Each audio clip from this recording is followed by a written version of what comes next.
College దగ్గర Rishi car park చేసి car వెనుక ఉంటాడు. వసుధార కూడా కారు మరో పక్క ఉంటుంది.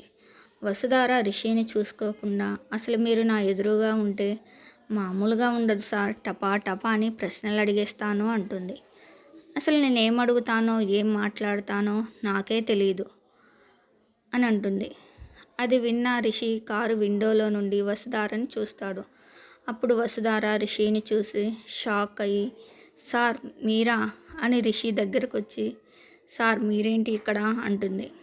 అప్పుడు రిషి, కారు నాదే కదా, నా కారు దగ్గర నేను నుంచున్నాను అంటాడు.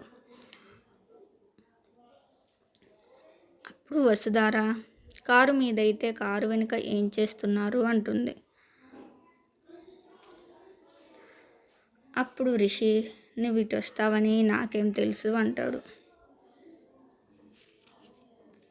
అప్పుడు వసుధార, సార్ మీరు మొత్తం విన్నారా అంటుంది.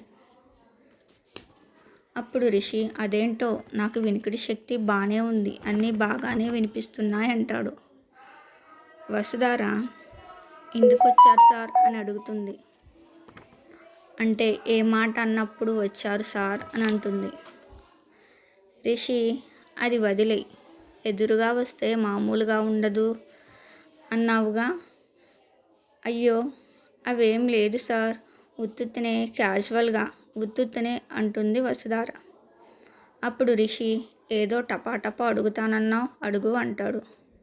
అప్పుడు వసుధార, అబ్బే అదేం లేదు సార్, టపాటపా అని నేను ఎలా అడుగుతాను సార్, అదేం లేదు, నాకు క్లాస్కి టైం అవుతుంది, నేను వెళ్తున్నానంటుంది.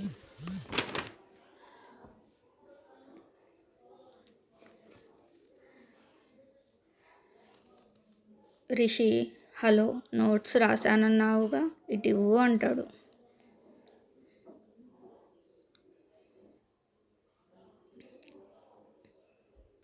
అప్పుడు వసుధార, ఇస్తాను సార్, కానీ మీరెప్పుడు వచ్చారో చెప్పనే లేదు అంటుంది. అదే ఏ మాట అన్నప్పుడు వచ్చారో చెప్పనే లేదు అని అడుగుతుంది. అప్పుడు ఋషి బుక్ ఇవ్వమంటాడు.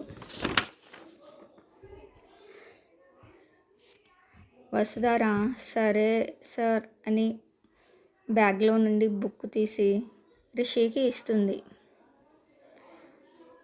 రిషి వసుధార ఇచ్చిన బుక్ని తీసుకుంటాడు. ఇక వసుధారతో ఎప్పుడు వచ్చానో చెప్పకుండా ఆ బుక్ తీసుకొని, నాకు మీటింగ్కి టైం అవుతుంది అని చెప్పి అక్కడ నుంచి వెళ్ళిపోతాడు.